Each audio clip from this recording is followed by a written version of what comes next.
In the world of video games, the Lego Group has produced some of the most well-known games in the family-friendly genre. From any of the TT games to some of the more independent titles, the Lego Group has become synonymous with play both in the real world and the digital world. Part of their success has been through experimentation in finding out what a Lego video game should be. They've dabbled in the game genres of puzzle, adventure, MMO, survival, and even shooter. Their purpose in creating these games has always been consistent with the goal of creating the Lego brick in the first place, to encourage creativity and imagination through play. At the end of the day, regardless of the intentions of the Lego brick or the Lego video games, what you have to recognize is that the Lego company is still just that.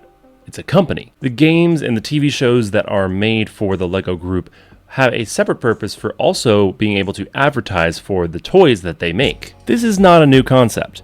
We've seen the use of media as a means of marketing for toys for decades.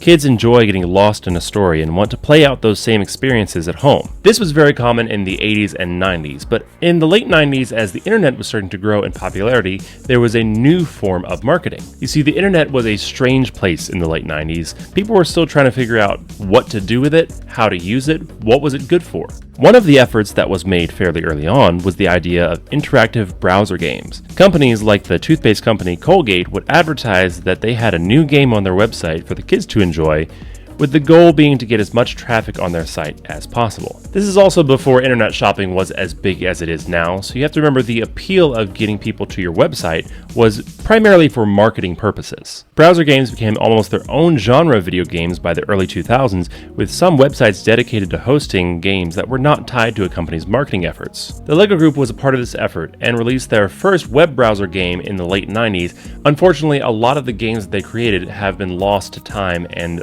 ultimately we know what they were and what they were about, but we're not able to play them or really recreate them. The real impact of Lego browser games came in the year 2000 when Bionicle introduced Mata Nui, the online game, as a point-and-click story meant to help promote the new line of Bionicle toys. After seeing a significant increase in the demand for web browser games, the Lego Group turned to a development company called GameLab to create what would become one of their most well-known browser games in the history of the Lego Group, Junkbot. Junkbot is a web-based puzzle platforming game about a robot that loves to eat trash.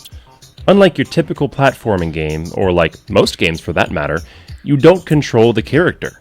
Rather, Junkbot has a mind of its own, walking back and forth until it has a platform it can step onto. Your role in the game is to manipulate the environment, made of Lego bricks, and give Junkbot a safe route to the trash that he's trying to reach. See, when GameLab decided that they were going to pitch a game to the Lego Group, their idea was that Lego bricks are a form of problem solving, and they decided very early on that it was more important that the players controlled the Lego brick rather than the character so that they could solve the problem rather than live the experience. The design and direction of the game really tapped into the quirky nature of the early Lego video games.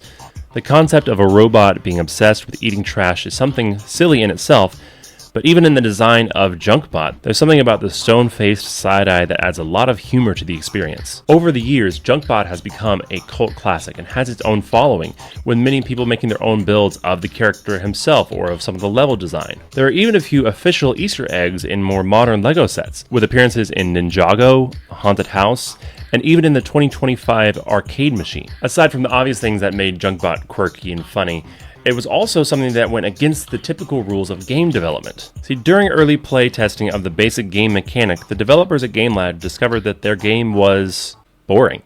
The very basic rule of game development is that if your core mechanic is boring, you have a boring game. You want to make sure that your core mechanic of a game is enjoyable before you start adding in all the fancy bits and all the layers and all the obstacles and all the fun things that you want to add on top. At the time, GameLab believed that the core mechanic of Junkbot wasn't worth playing past a few levels, so they did something that was against this game development rule.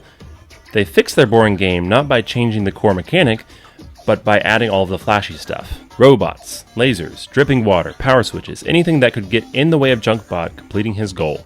Contrary to common practice, this actually worked really well. One of the creators, Eric Zimmerman, described it in this way. Sometimes you make a cake and it's so good you don't need frosting. And sometimes that frosting makes the cake. In the case of Junkbot, it was the frosting.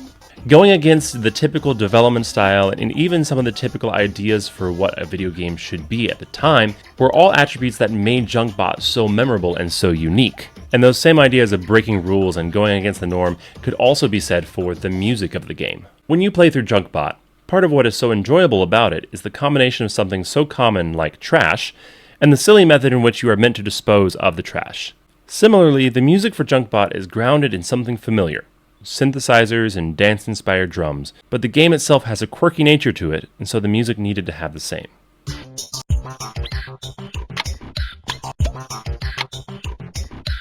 As a result, this might be the weirdest LEGO music that I've ever heard. In a previous video, I mentioned how sound and composition combine to make something sound quirky and sound weird, with one of the most important parts of quirky composition being chromaticism. Now, before we move on, let's take a brief look to remember what chromaticism actually is. In music, a typical song is restricted to a predetermined collection of notes, what we refer to as a key. The key of C major, for example, is restricted to only using the white notes on a piano. Now, a song in the key of C major can use any of these notes in any order as long as it leads back to C in a satisfying way. Chromaticism is when a song uses notes that are outside of the notes included in a key. So in the case of C major, it would be chromatic to use any of the black keys on the piano. The composer of Junkbot, Michael Sweet, used both sound and chromaticism to really bring out the quirkiness of Junkbot. When you look at the intro theme for the game, you already hear the synthesizers have a very robotic, but somehow also kind of a gross quality.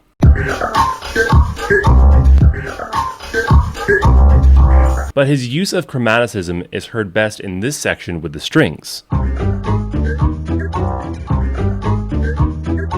If you take a look at what he's doing, we can kind of assume that this is in the key of C minor.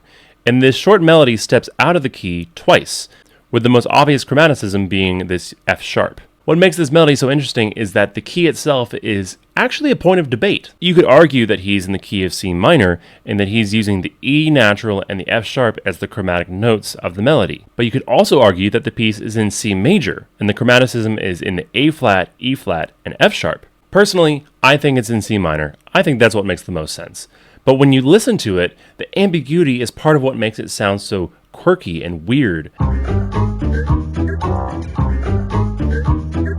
Chromaticism can make something sound quirky because it's breaking the rules of how you use the notes.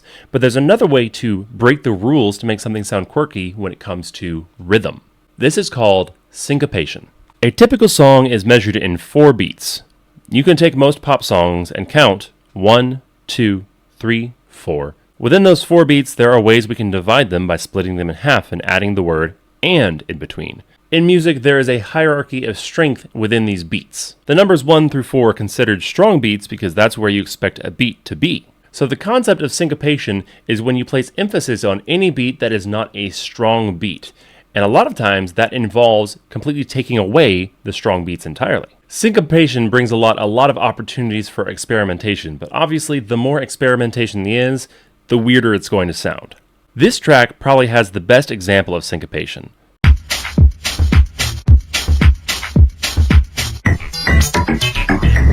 It starts off strong with a drum beat that is simple and easy to count along with. You feel the beats as they're typically heard, so that when you get into this section,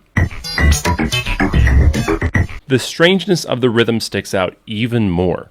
So what exactly is happening here to make it sound so weird? The first and fourth beats are completely gone, and instead the emphasis is on the notes between. The only technical strong beat that we have is the second. But the weirdest part of the entire rhythm is this. Out on its own little island, this is actually the E of beat 4. And since it's not surrounded by anything else, it feels similar to stumbling over something because you miss beat 4 by a moment and hit the beat just after it. This whole rhythm is calculated and robotic, but because it comes in on weird places, it sounds a little bit weird and unnatural. But that's the identity of the game itself. A robot is meant to be calculated and understood, but a robot whose entire life is meant to eat trash that they can't even reach until you help them get there, that's the kind of wild and quirky idea that a kid would come up with. Now, Junkbot has long since been gone from the LEGO website, and there are other ways that you can continue to play Junkbot through other platforms. What's amazing about this is how a web browser video game chose to break so many of the rules of game development and music composition and through the process became one of the most memorable cult classics of the Lego group. So it might be the weirdest Lego music that I've ever heard, but it's because they were able to step out of the comfort zone and make something so weird that made it so memorable. Thank you very much for watching this video. I really hope you enjoyed it. If you enjoy learning about Lego video game music, make sure that you subscribe to this channel. Hit the like on this video to let me know if you liked this one. And make sure you hit the bell so you know the next time I put out a video about Lego video game music. I'll see you in the next one.